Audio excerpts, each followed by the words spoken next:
Hello, everyone, and welcome to the Kentucky Small Business Development Center's weekly webinar. I'm Dave Etkin. I'm the director here at the SPD Center in Louisville, Kentucky. So I'd like to welcome everybody. See that a lot of people are just kind of joining in and getting settled. So as we give everyone a minute to join in, I'd like to take a few seconds to kind of talk a little bit about the Kentucky SBDC. As the only statewide, nationally accredited program that provides entrepreneurial and business development services, the Kentucky SBDC plays a vital role in Kentucky's economic development by assisting entrepreneurs at every stage of their business lifecycle. For almost 40 years, the Kentucky SBDC has assisted emerging and growing businesses by providing the professional expertise, tools, and information necessary to make sound business decisions in a complex and ever-changing marketplace. We do this at no cost to our clients, thanks to the U.S. Small Business Administration, who co-sponsors our program, which is then administered by the University of Kentucky, who partners with regional universities, colleges, and local economic development agencies. We're also part of a national network, America's SBDC, with over 1,000 centers across the nation. To learn more, visit KentuckySBDC.com, and there you'll find additional resources to help start, fund, and grow your business. You can also request personal assistance, so email us at info@KentuckySBDC.com or just give us a call at 1-888-414-7232. And if you look to the right of the screen, you'll find the chat feature. If you have any questions for our presenter, you can post them there and we'll answer them at the end of the presentation. And just to test that everything's working and you can hear me loud and clear and see our screen, why don't you just try that out a little bit and tell us where you're calling from and listening from and say hello. Again, I'm Dave Etkin, the director at the Louisville Center. I'm one of 17 centers across the state of Kentucky.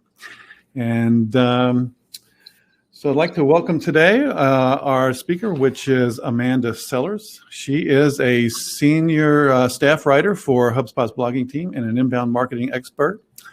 Her background is in content strategy, search engine optimization, and editorial management. And she has been responsible for over 50,000 pieces of web content. And she's also a historical optimization writer, which is something I learned was a thing.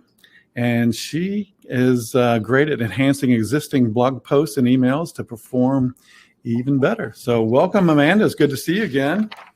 Yes, you as well. And, hello to anyone who hasn't met me before, and hello to anyone who's returning and remember me from the last time I was here. Thank you so much for the kind intro, David. What I would definitely boil my job down to at HubSpot is, optimizing blog posts, making them perform better. Prior to HubSpot, I worked with a HubSpot agency partner called Yokel Local. And there I did the content strategy for our clients, which included both their inbound marketing efforts through blogging as well as their email marketing automation campaigns, which is what I'm going to talk to you today. So the first thing that I'm going to talk about is why email. And then once we cover that, we'll be discussing how email. So let's dive in. Now, the first question that I usually get is, why email my leads? Isn't email marketing just annoying spam?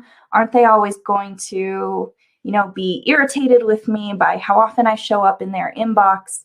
But the fact of the matter is that email marketing is still one of the best types of marketing in terms of ROI. For every dollar that folks invest in email marketing, you tend to get $38 back, which is a 3,800% ROI. And so you can't really argue with the ROI. Certainly, you may have some recipients who are annoyed and will opt out, but that's not a bad thing at all. It just means your list gets narrower and more targeted to the people who want to hear from you. And then again, the ROI, once that happens, speaks for itself.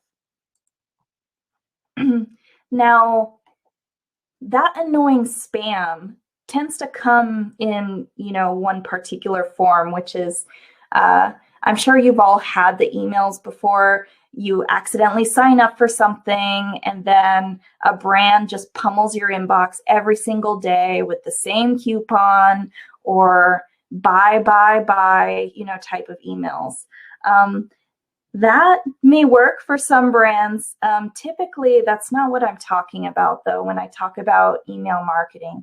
Instead of one-off email blasts, sometimes it's better to think about the buyer's journey and the type of content that your leads and prospects want to receive from you, and how we do that at scale, which would be through marketing automation.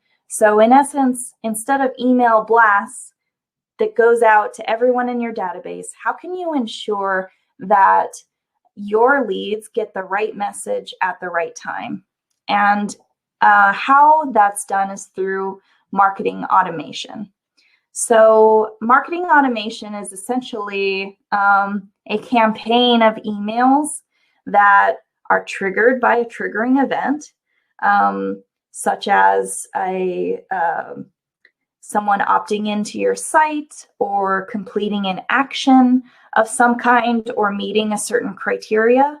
And then when that triggering event happens, they receive a sequence of emails that are targeted to them specifically as a person.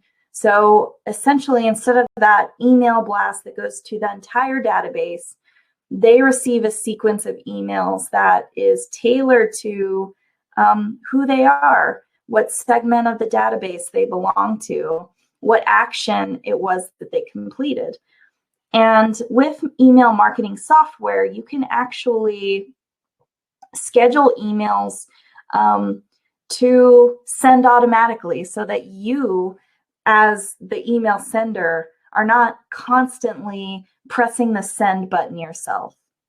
And so this is what an email sequence may look like. So that triggering event may have put them into the sequence. Email 1 gets sent. 5 days later, automatically, without you having to press that send button, email 2 gets sent. 5 days later, email 3 gets sent. And the idea is that all of these emails are targeted specifically for them until the end, where the user either takes action and advance to the next stage, whatever that may be, or they take no action, and that could trigger them to go to a different stage. So I'm going to talk a little bit about that, dive in a little bit more here. Because of this, because of the software that's available to us, we can actually be really personalized and strategic with the types of emails that we send. You can, as I kind of alluded to earlier, you can segment your strategy for different buyer personas. So let's say if you're a real estate agent, you might have an offer for those selling their home or an offer for those buying their home. And depending on which offer that the lead opts into might trigger a different sequence, specifically targeted for that intent. Or, a series of follow-ups to educate, nurture them along their buyer's journey. And again, all of this is without you having to hit the send button individually for each person who opts into your database. So with that in mind, how can we use marketing automation to simplify email marketing and, just get really intentional with the campaigns that we create? So there are 6 different types of workflows that I recommend. There are many more, really, once you start getting into marketing automation, but there are 6 that I think are really vital as like a core kit, if you will, for any business. The first one, lead nurturing. So that essentially means nurturing a lead to a sale. 2, an autoresponder. So if someone opts into something that requires a response of some kind, let's say they opt into a webinar, your autoresponder may be an email that tells them, what they need to do to log into their webinar when the time comes. Re-engagement. This is for the folks who may be part of your database but no longer engage with your emails. You want to get them back in your good graces, if you will. And there are sequences that can do that, as well as sequences that can kind of trim your list and ensure that you're sending to the right people. Number 4, reminders. So again, like maybe if there's an event, you might want reminder emails to ensure that everyone who signed up for the event actually attend. An event is really just an example. There might be any number of things you might want to remind folks about. 5, client onboarding. Email marketing isn't just for nurturing leads to close. It might also be used to continue engaging existing clients. And 6, upsell. So speaking of those existing clients, you may market, to those existing clients because it's much easier to upsell to someone who already knows and trusts you than it is to acquire a brand new client. So it just comes down to the myriad ways that you can use email marketing automation to keep your entire database, whether that's leads or event attendees or customers, engaged with your brand. So I'll give you a couple examples here into the nitty-gritty. An autoresponder. I mentioned that with email marketing automation, you typically need a triggering event. And the reason why this is because software needs you to tell it what to do. At this time, anyways, like maybe some date in the future, it will be a lot smarter, but software still needs us to tell it what to do. So that triggering event for an autoresponder may be a user downloading a content offer. So let's say they found your blog post, they saw a content offer on your blog post, and they thought, wow, this is awesome. I'm going to exchange my email in exchange for this extra content. When that happens, you might use email marketing automation to deliver the offer. Certainly you can deliver the offer on the thank you page, but you may also want to deliver it via email. So, hey, here's your offer in your email. 5 days later, let's say that offer is, kind of an instructional, educational offer. 5 days later, you might send an email that further educates that individual who downloaded the offer, and maybe even educates them a little bit further down the funnel or closer to a sale. 5 days later, you might send a social proof email. So here's why you should trust my brand, including, testimonials or maybe a case study. Essentially, this functions as a way for you to establish authority and kind of soft sell as you are educating them along their journey. 5 days later, maybe you might shatter a barrier or an objection, something that's preventing them from making a purchase decision. And then 5 days later, you may actually call them to action. So there's a couple things about this sequence, that I would want to point out is that each of these emails has a singular purpose and therefore would have a singular action that you would want the user to take.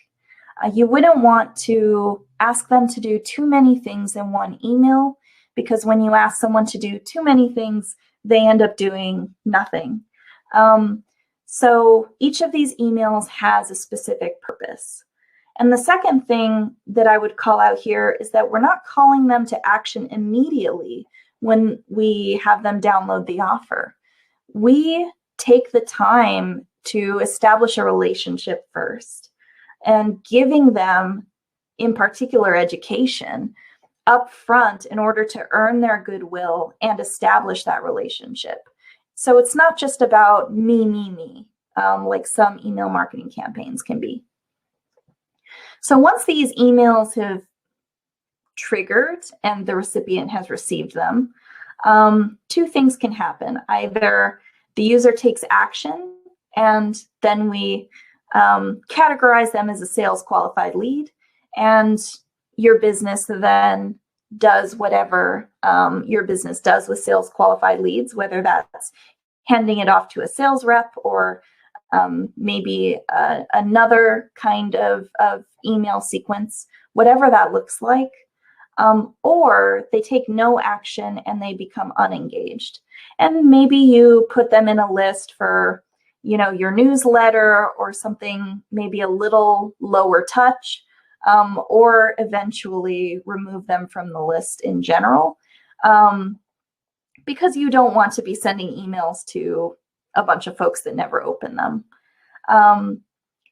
And the funny thing about email marketing automation is that we can actually advance or recategorize at any stage that we want. So they could very well take action on this first email and become a sales qualified lead, just depending on the different actions that they can take on the email. So that's the interesting thing about it. And that allows the user, it actually empowers them to kind of choose their own adventure. So because I am a HubSpot employee, I would be remiss not to mention that HubSpot offers really easy to use but powerful email marketing automation software. And this is kind of what it looks like here. Is you can plan out a sequence in this, beautiful WYSIWYG interface, and ultimately manage all of this through the powerful HubSpot CRM. Another example of an email marketing automation sequence that I have used in every single client campaign in my career is the ReEngagement sequence. And the reason why ReEngagement sequences are so important is because your list will disengage at an average of 25% per year. That's just natural attrition. And it sounds like a lot, but there are two things to consider. Number one, that you're continuing your lead generation efforts and continually building your list. And two, trimming your list so that you have the most effective list possible. So for example, the sequence may be triggered by the user meeting the criteria of unengaged. So maybe that could be they haven't opened your last 11 emails, I think is the default HubSpot setting.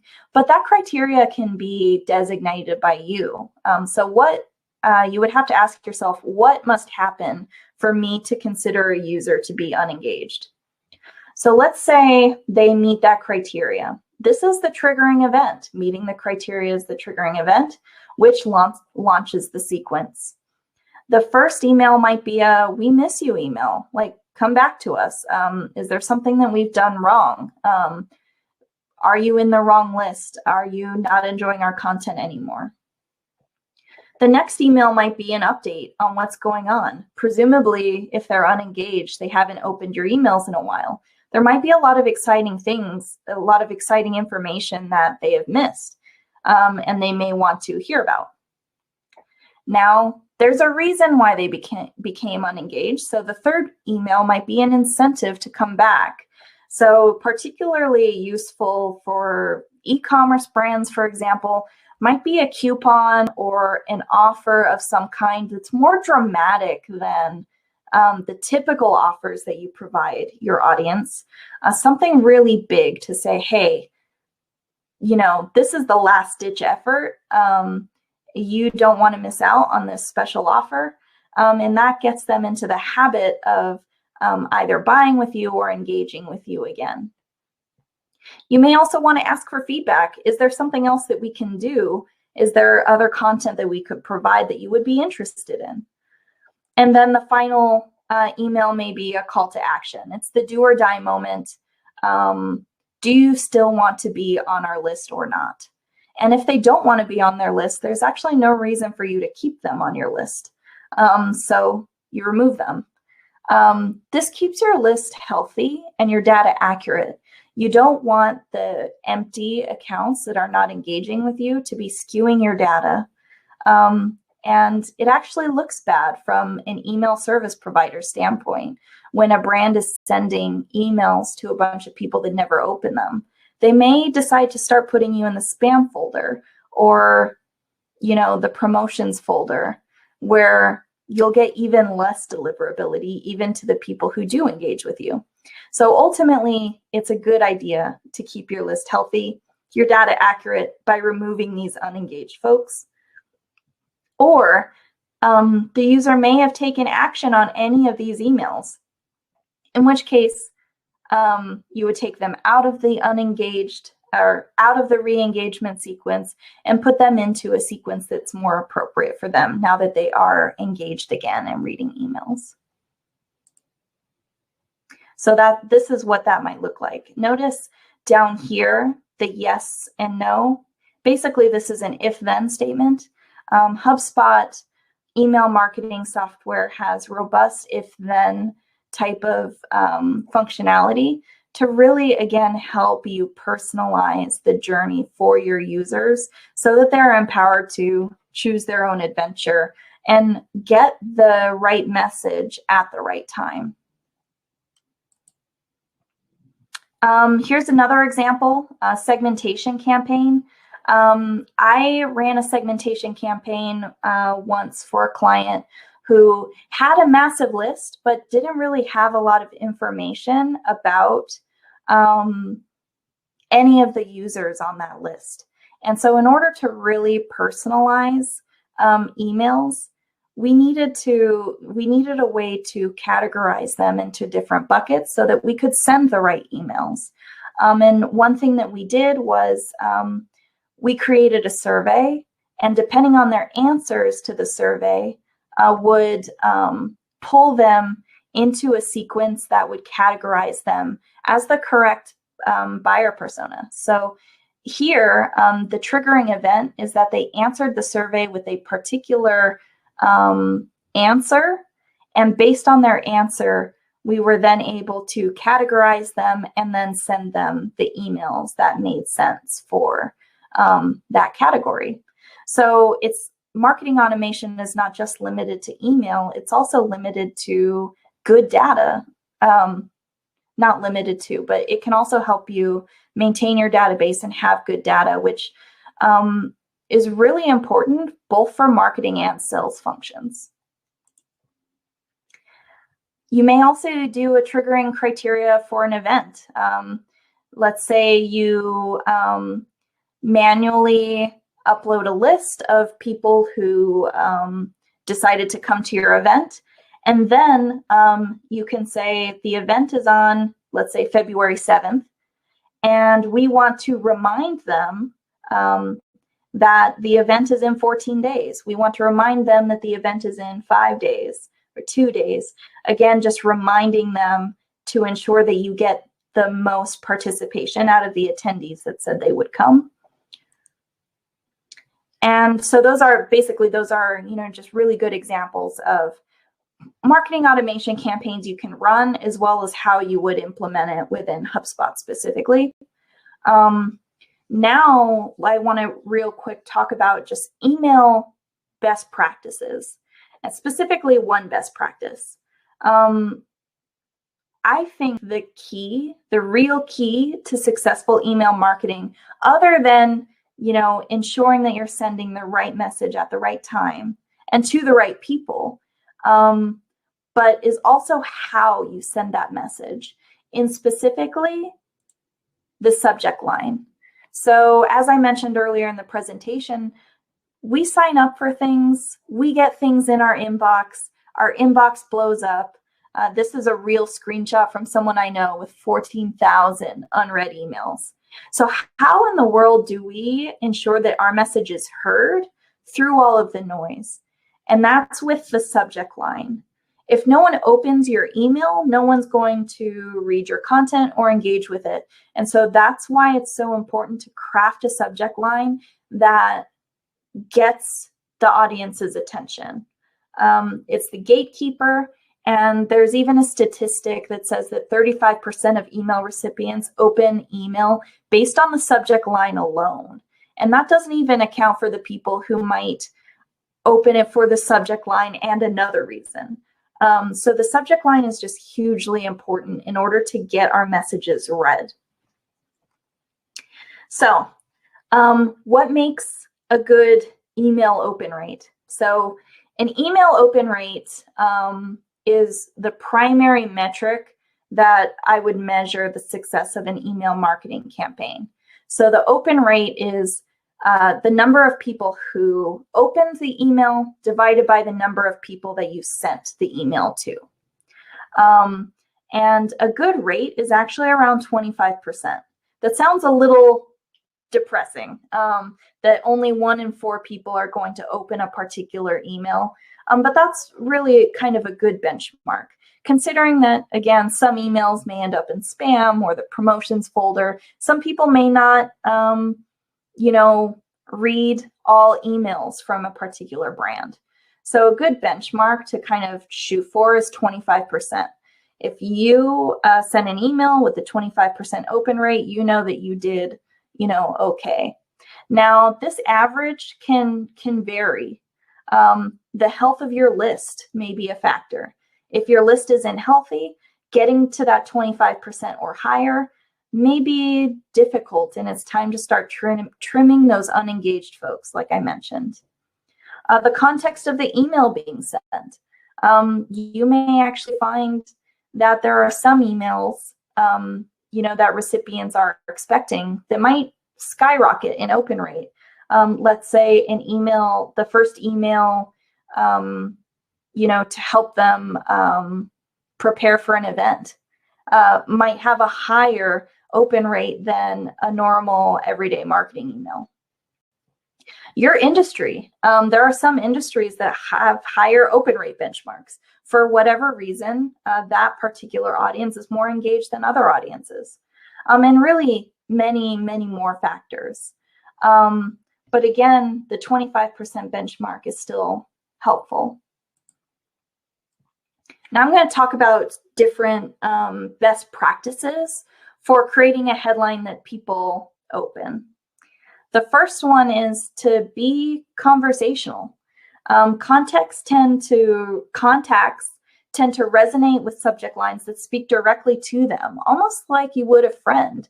So for example, I have an email here that my colleague Daryl Evans sent on behalf of Yoka Local. And the subject line read, "A rock shattered my windshield." Now, this might be, something that a friend would send another friend, like updating them about their day. Now, this subject line related directly with the messaging that was inside the email. So it wasn't clickbait. It wasn't something he made up.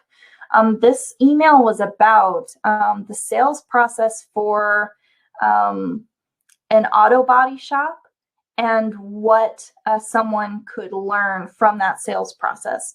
So make sure, that the subject line actually makes sense with the messaging that's within the email. Otherwise, it's clickbait. But in this case, this was a really good lead-in to that sales process email because it was conversational and it set up a story that Daryl then told to prove a point about sales. 2, personalize it. According to Campaign Monitor, emails with personalized subject lines are 26% more likely to be opened. Now, if you can trust the data in your CRM, if you can trust the data in your database to be correct, this is a really good tactic. Using email software, you might have a subject line that says, "Hey," and then a personalization token for, their first name. Again, if your data is good. So if I was sending to, say, Dave, and I have Dave's first name as the contact in my database, he would receive this email and it says, "Hey, Dave." And I might also send it to 30 other people and it would say, "Hey," but with their first name as well. So you can actually use automation in that way, as long as your data is good, to personalize these emails and send subject lines that, feel personal. 3, evoke emotion. Emotion is critical to persuasive copy, and people buy based off of emotions and then justify it later with logic. But you can be emotional in your email marketing if it aligns with your brand. So for example, this is a subject line that we actually sent at Yoka Local that said, "Let's be honest, your website sucks." And it a little evocative there, but the email was basically about like how you can evaluate your website and find its weaknesses in order to improve it. But that subject line, evoked a particular response that then, like, it had an open rate of 36%, which was really great. So there was a really big response to that emotional subject line. And 2, this kind of even relates to the previous one as well, but you can be provocative. So I sent this particular email. It had an open rate of 33.3%. And the subject line was, "I'm sexy and I know it." Now, again, I didn't just randomly, put this subject line. The email was about blogging and marketing for industries that, are kind of difficult to market for because they're not sexy industries. And so the subject line related to the body copy, but it was provocative in a way that was interesting and led people to open it to see, what in the world was I even talking about? And so that had a really good response. What number am I on now? Is this 6? Hopefully it's 6. We'll go with 6. Number 6, open a loop. So you can pique curiosity by opening a loop. And what I mean by a loop is putting a question in the recipient's brain that they must open the email to answer. And so, for example, with this particular email, the subject line was, "Are you making this conversion mistake?" And so that loop that's opened is, "Oh, am I? Is there a conversion mistake I'm making? Or do I even know about this mistake? Is it costing me business? Is it costing me leads?" So that's a loop that then needs to be opened, and they get the answer within the email. 7, use urgency. So the fear of losing out is a powerful emotional tool. So this particular subject line is not particularly interesting, but it is using a tried and true tactic, which is, time is running out. You got to open this email if you don't want to miss out. So essentially it's saying, this was a car auction company. This particular car had until noon before the people who were participating in the auction would lose out on it. So urgency is really important. Fear of missing out, both very powerful copywriting tactics. Now, I spent all of this time talking about subject lines, and that should underscore why it was so important, or why subject lines are so important. But we even went a step further when we were writing email campaigns for our clients at Yoka Local by participating in spam contests. And so when we were writing emails for our clients, the person with the lowest open rate had to wear a spam costume because our subject line wasn't good enough. And so here's one of my colleagues wearing the spam costume that day. And so we kind of did this over the course of several months to kind of sharpen our copywriting skills. Okay, so I'm going to close out with an offer. So I currently work with HubSpot, but previously I was at an agency, a HubSpot agency partner called YokoLocal. And YokoLocal actually has sample emails and sample follow-up series inside this this offer. So you can go to offers.yokolocal.com/automated-nurturing-guide and download that, and should have a bunch of email marketing automation resources for you if you want to dive in further. And I also encourage you to check out HubSpot's email marketing automation software and see what the capabilities are in terms of hooking it up with your CRM and, start getting your content out there, to the right audience at the right time. But yeah, ultimately, I'm horrible with endings, but that's basically the conclusion. Definitely dive in here. I actually wrote a lot of these sample emails myself, so you can actually kind of, trust that, I'm promoting the right thing here based off of experience, because a lot of those are mine. But yeah, thank you so much. Thank you, Amanda. That was awesome. So we'll, sure there's a bunch of questions out there. So if you would, you can just put them in the chat there, and we'll get right to them.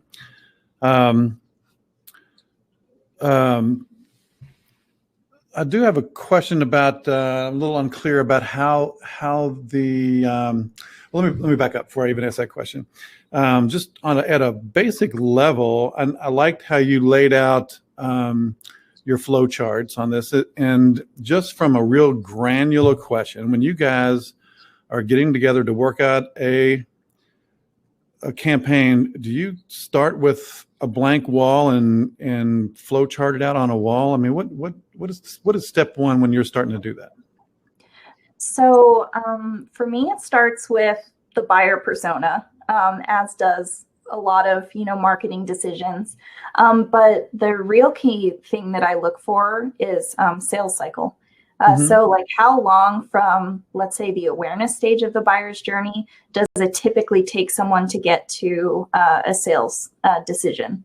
And so from there, what is the length of the sequence? What kind of length do I have to create in order to stay in touch with them and be top of mind throughout that process? So that's going to be, variable depending on industry. Is it a, immediate purchasing decision, or is it something like super long, like say a mortgage, which could be years of sales cycle, years of emails, to write. So then from there, a shorter one could very easily be like a whiteboard type of deal. Like, we know that we have to provide, X number of educational pieces. We know that we have 2 or 3 objections that typically happen before the salesperson gets on the phone. And we want to address all of those in a sequence that's within this time period. And then from there, you can do that on a whiteboard, but for longer sales cycles, that might just be like a Word document and kind of like doing it in outline style. Angela would like to know, how would this be used with an appraisal company? An appraisal company. So appraising. Real estate appraisal, I think. Oh, real estate appraisal. So, so again, I would go back to the buyer persona. So what is the buyer persona hoping to accomplish? And thinking through, like, so this wouldn't be when they're engaged already in the sales process. This, a lot of times it would be, actually you can use email marketing automation in sales, but I typically use it in marketing. So what happens before they get to the appraisal? Do you have content on your website that, answers questions when they're in the awareness stage? And then, how do you get them from the awareness stage to actually calling you up for the appraisal service? So that might be like, what do they have to prepare?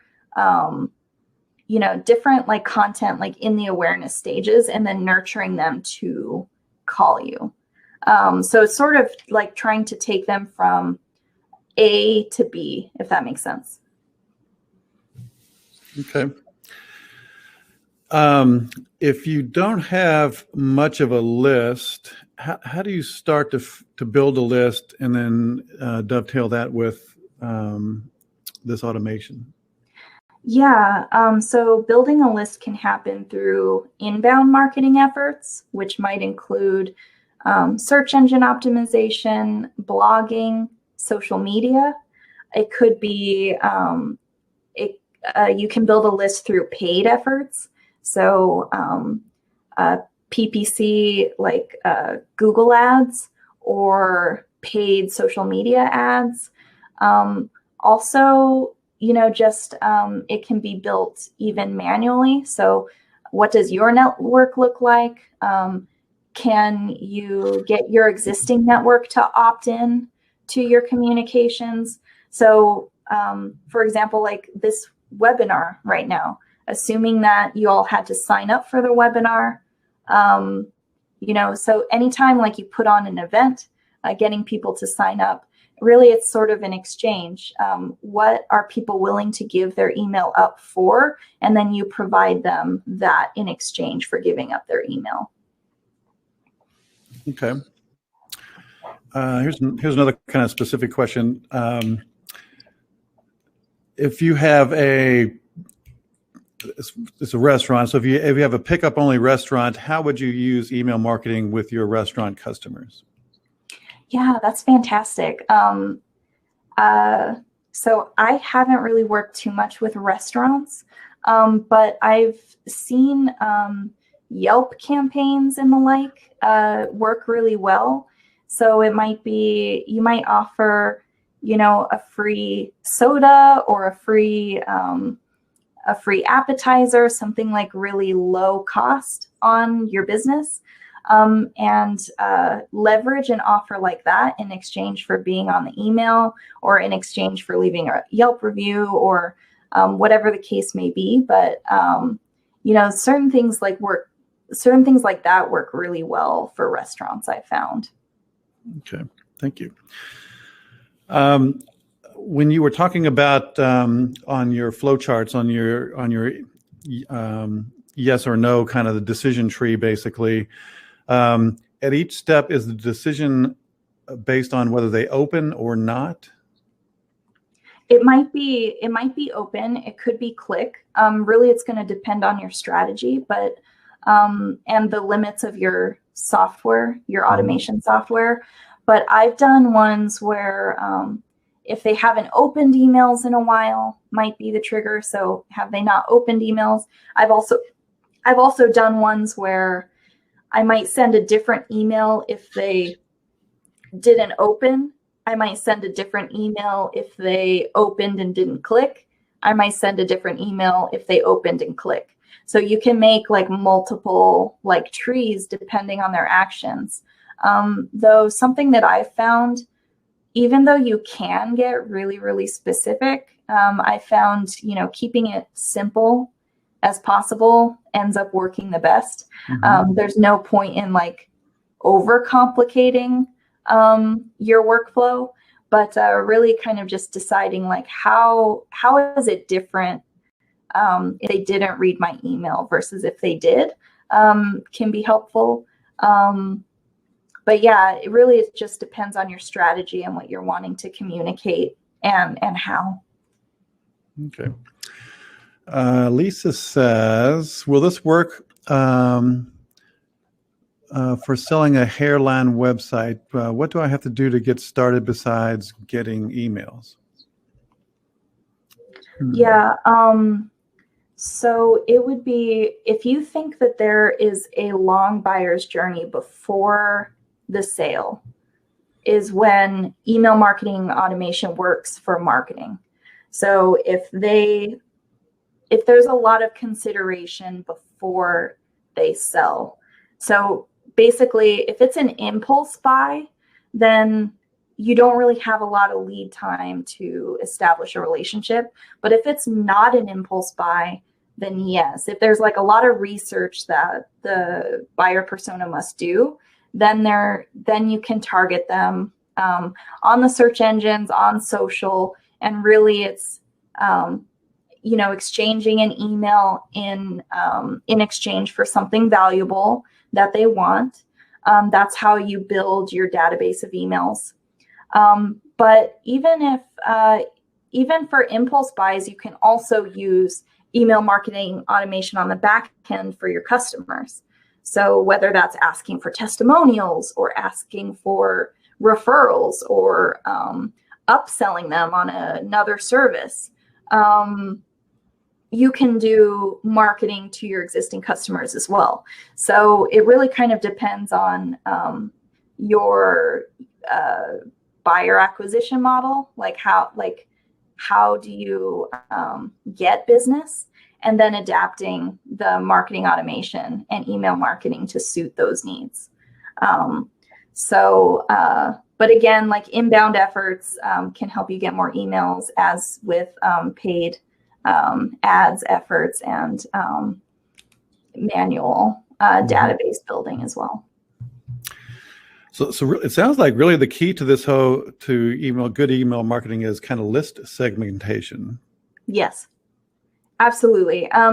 Especially if you have different kinds of buyers. So I use real estate as an example because it's, kind of easy to see the segmentation. You could have a list for first-time home buyers, who have very specific first-time home buyer questions versus someone who might be a real estate investor or someone who is selling their home instead of buying their home. So one real estate agent might have several different types of clients that they work with. And that's why segmentation is so important, because instead of sending out a one-off email to the whole database saying, hey, do you need me for anything? You can actually send targeted messaging to, the audience that's appropriate. And with that targeted messaging then comes, a higher success rate. Mm-hmm. How do you feel about thank you emails as kind of a tool? So in the subject line, basically it says thanks for whatever. Is that a good strategy to use to kind of build a email automation stream from there? Yeah, I think so. And let's say it's an ongoing thing, and your first email is the thank you email. Mm-hmm. Keep in mind, like especially with ongoing campaigns, you can always swap it out if it's not working. Because every once in a while there's a dud email. But yeah, thank you emails might work. And then if they don't, then not to do it next time. Feel free to experiment. Like, there's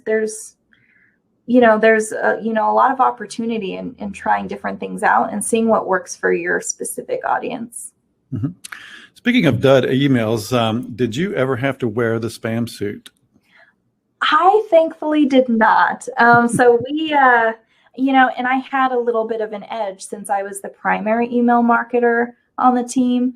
But there was 6 or 7 of us. And that was a couple email marketers, a couple bloggers, an SEO, a designer, and a web developer. And so the SEO and the web developer probably had the most difficulty since copywriting was not their natural, mode.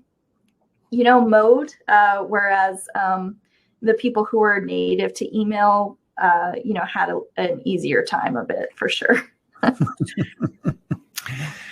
That brings up another good subject, and just for everybody out there, Amanda is also a superb writer and a superb book fiction editor. If you're writing a fiction book, reach out to her; she can certainly help you. But if someone that's running their business, writing is not their first skill set, I mean, what would you recommend that they would do to kind of get started, or what would you say to help them do that? Yeah, and this sounds like a cop-out answer, but it really isn't. I don't really think you need to be a great writer. I think you really need to be almost like a psychologist. And what I mean by that is knowing exactly what your leads want and giving it to them. So really understanding your buyer persona, their pains, their problems, their fears, their objections, all of these things, are critical in writing a campaign that solves for those things and then positions you as, the person who solved their problems, which then positions you as, a great provider for, paid solutions. Mm-hmm. So I think really just understanding your buyer persona. And I didn't mention this before, but HubSpot also has a free email marketing course on HubSpot Academy that you can also do that can help you understand, the more ins and outs of emails, because this was sort of like a high level introduction, but that, and also just understanding there are copywriting techniques that you can do to tap into those psychological aspects of empathizing with the buyer persona. Mm-hmm. Yeah. And I guess primarily part of that buyer persona is the ones that have bought from you before. I mean, those are your best customers, even if it's just like a single purchase, because you can always build on top of that one purchase. Yeah, absolutely. Let's see. I think that's coming up on all the questions we have. So if you have anything burning you want to put in the chat, go ahead and do that now. I will say that HubSpot Academy is a great resource. And once you get on their emailing list, they're really good about keeping in touch with you. And HubSpot really does provide a lot of great content. And I'm not really endorsing anybody. I'm just saying it's a great resource. Let's see. Lisa asks again, is there another way to get the nurturing guide without having to put a business email in? So I think the business email is there just because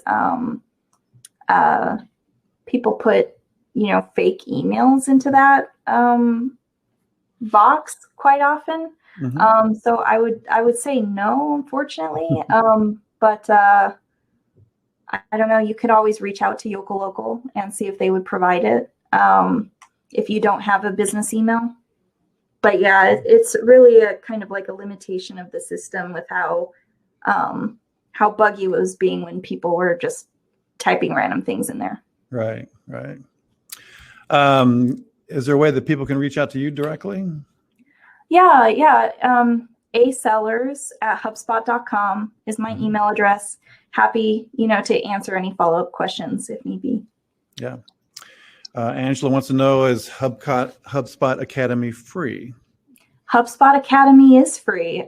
And, it's kind of a testament to how HubSpot believes in inbound marketing and providing, our users with resources and building that kind of goodwill.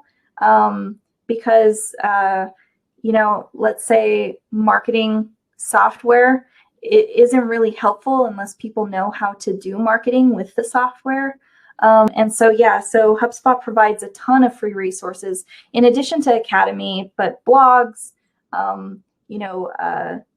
Dave was mentioning, emails. There are plenty of webinars and things like that. If you're on Clubhouse, HubSpot does Clubhouse rooms from time to time. All of this is free because it's an investment in, the community, the marketing community that kind of, that we like marketers. We love marketers. Short answer, HubSpot Academy is free. I have a number of certifications myself, and I think they do a really good job of, providing beginner level content and then taking you even deeper than that into tactical, advice, like how to apply the concepts. Yeah. Angela says, thank you very much. All right. I don't see any questions, and I am out of questions myself too. Amanda, this was awesome. Again, I really enjoyed the flow chart process that you had kind of laid out. That was really eye-opening for me. So I appreciate that. And I'm glad you came back and visited us again. It's good to see you. Yeah, I love you guys. Yeah. We'll also, there's a survey in the chat, and we'll send that to you a little bit later on when we send you the slides later on. If you would, please take that survey so that we know how we're doing, and maybe get some information on upcoming topics you guys would like to explore. So it's great to see everybody. Thanks for coming this week. It's good to see you, Amanda, and we'll see you next time. And goodbye, everybody, till next Wednesday.